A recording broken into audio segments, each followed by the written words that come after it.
Hoy vamos a hablar acerca de los cambios que sufre el aumento temporal. Primero tenemos que distinguir entre el aumento temporal y el aumento silábico. Cuando nosotros convertimos un verbo del presente al imperfecto, una de las características es la terminación y la otra es el aumento que agregamos, una épsilon más espíritu suave, que implica que la acción lineal del presente se realiza en el pasado. Ahora, este aumento puede ser silábico cuando al verbo agrega una sílaba, como es el caso de luo, que solamente tiene dos sílabas y le agregamos una tercera. Entonces, es un aumento de sílabas y se le llama aumento silábico.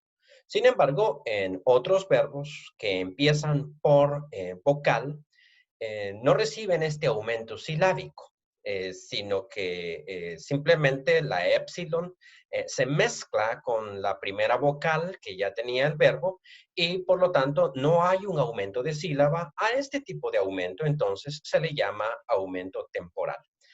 Puede ser visto mejor en esta otra diapositiva, donde contamos las sílabas de luo, dos, y luego cuando tenemos ya luo en imperfecto, eluon, le contamos tres sílabas.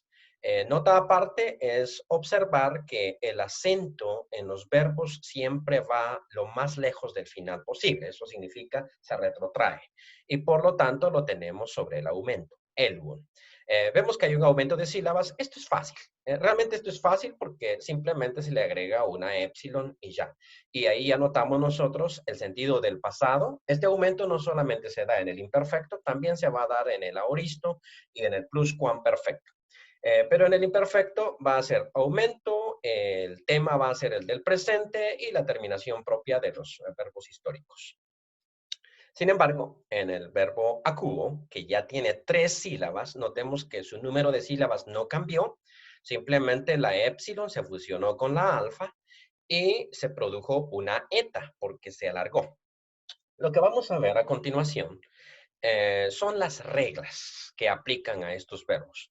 Y quisiera aclarar antes que en cualquier idioma, sea el español o el griego, las reglas tienen excepciones. Y eso es porque las reglas no norman la forma en que se habla un idioma, sino que estas son deducciones que los estudiantes de gramática hacen a partir de cómo ellos ven que funciona el idioma. Entonces siempre van a haber excepciones, pero por norma general podemos nosotros decir que cuando el verbo comienza con alfa y le agregamos la épsilon, vamos a formar una eta. Por ejemplo, acuo, que en imperfecto se convierte en equon. Si tenemos una epsilon y le agregamos otra epsilon, igual se convierte en eta. Un ejemplo es egeiro, que se convierte en egeiron, obviamente con eta. La diferencia entre la epsilon y la eta es que la eta es larga. Claro, yo la pronuncio de manera convencional. Nadie sabe exactamente cómo se pronunciaba el griego del Nuevo Testamento y cuál era la verdadera pronunciación de este verbo. Algunos van a insistir en que la eta debe ser pronunciada como i, y por eso le llaman ita. Pero no estamos totalmente seguros de eso y por lo tanto sigo la convencionalidad del sistema de Erasmo. Pero observemos entonces que tanto la alfa como la epsilon, al recibir el aumento de esta épsilon, se van a convertir en eta las dos. Cuando nuestro verbo comienza con iota, la epsilon más la iota generan una iota, solo que esta es larga. Y esto se pronunciaba de manera diferente en el griego, o sea, himatizo y luego himatison se pronunciaba de manera diferente en el griego koine, pero esa pronunciación se perdió y nosotros vamos a pronunciarla igual. Simplemente vamos a reconocer que la iota del inicio es una iota larga. Ahora, el acento en el imperfecto de himatison, que significa, a propósito, este verbo no lo hemos visto, lo pongo aquí como ejemplo nada más, significa visto, visto en el sentido de uso ropa, himatizo. Nosotros vemos que el acento se retrotrae, pero no más allá de la alfa. Y esto es porque en griego existe esta ley del trisilabismo, que significa que el acento no puede estar, en el caso del agudo, no puede estar más allá de la antepenúltima sílaba. La última, la penúltima y la antepenúltima. No puede estar sobre la iota, entonces, porque estaría 4 sílabas alejados del final y solamente puede tener 3. ¿Por qué razón aparece aquí sobre la iota y no sobre la alfa?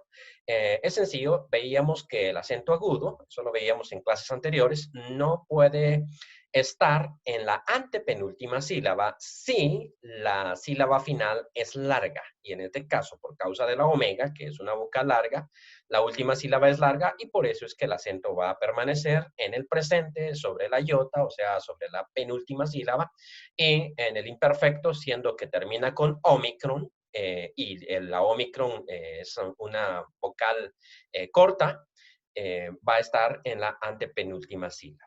Cuando tenemos epsilon más omicron, formamos una omega.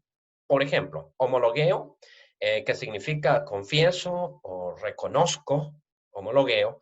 En el caso del imperfecto va a ser homologun, comenzando con omega. La pronunciación de la primera sílaba la vamos a hacer igual porque obviamente por nuestra costumbre latina nosotros no tenemos en español vocales largas y cortas y nos va a costar mucho pronunciar una vocal larga. Sin embargo, en cuestión escrita vamos a ver que homologueo comienza con una omicron, o sea, una vocal corta, y luego el imperfecto va a iniciar con omega y espíritu rudo, homologun. Resulta que esta terminación rara que estamos viendo acá, la vamos a ver más adelante. Resulta que este es un verbo, se llaman contractos, porque terminan en eo, ao, u, o. Y esta forma de hablar homologueo, no era típica de los griegos. Ellos no podían pronunciar esto, así es de que lo contraían de alguna manera y van a decir en el presente homologó, con acento circunflejo. Vamos a ver eso en clases posteriores. Y esa terminación rara del imperfecto se debe a la misma razón, que el verbo es contracto. No lo hemos visto tampoco, no está dentro de nuestros vocabularios, pero cuesta conseguir ejemplos. Y luego tenemos el último caso, epsilon más upsilon se va a convertir en una upsilon, pero esta va a ser larga. Justereo, una vez más, otro verbo contracto terminado en eo. Realmente la mayoría de los verbos contractos van a terminar en eo. Tiene 3 terminaciones, ao con alfa, eo con epsilon y o con omicron. Justereo significa carezco o me falta. Ese es el significado del verbo. Y se parece a nuestra palabra austeridad. O esta persona es austero en el sentido de un adjetivo, o sea que una persona que vive con muy poco, viene de ahí precisamente. Justerum sería el imperfecto y notemos que el aumento no se ve, pero realmente está ahí porque esta es larga. Y esto generaba un cambio de pronunciación entre los griegos. Una nota última es que en el caso de estos dos imperfectos, los últimos 2 verbos, por ser contractos, su terminación es en diptongo y eso significa que esta terminación es larga y esta es la razón por la cual el acento recayó sobre la eh, penúltima sílaba y no sobre la antepenúltima. Y un caso especial ya para los ejercicios que teníamos es el caso del verbo airo. Airo, que va a sufrir unos cambios un poquito extraños y vamos a explicarlos ahorita, inicia con alfa y eso significa que debería de estar su aumento en eta. Epsilon más alfa me va a dar eta, como habíamos visto en el recuadro anterior, en la primera proposición. Eso significa que me va a aparecer esta forma del verbo, eiron. Sin embargo, habíamos visto en clases anteriores que la iota no puede acompañar a una vocal larga. porque se va a tener que poner debajo de esa vocal larga, en este caso la eta o la omega, cualquiera de las dos. La iota no puede, también la alfa, la iota no puede estar bajo una alfa, digo, a la par de una, la iota no puede estar a la par de una alfa larga, no puede estar a la par de una eta o de una omega. Se va a tener que poner debajo, como en las terminaciones de dativo.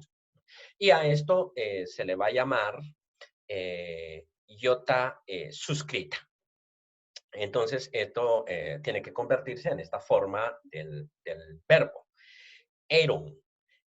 La iota no desaparece, simplemente se coloca debajo de la eta, y por eso se le va a llamar suscrita porque está debajo. Y luego el acento, en el caso de este verbo, se convierte en circunflejo. La explicación más sencilla para determinar que este acento se convirtió en circunflejo es decir que el acento en realidad era circunflejo. No le pongamos tanta atención a lo rojo porque es la transición. Este acento aquí en la palabra roja, eiron, que no existe en griego, solo estoy mostrando cómo va la transición, debió haber estado con acento circunflejo también, porque este parece ser el acento original del verbo que curiosamente, por la misma ley de la acentuación, tenemos que un acento circunflejo solo puede estar sobre una vocal larga o un diptongo. Aquí podría iniciar esto con acento circunflejo, pero para que inicie el acento circunflejo, esté el acento circunflejo en la sílaba, en la penúltima sílaba, la última debe ser breve. Y resulta que como airo termina en omega, entonces es larga y eso significa que el acento tiene que cambiarse a agudo. Luego, cuando tenemos una terminación corta por causa de la ómicron, el acento vuelve a la normalidad.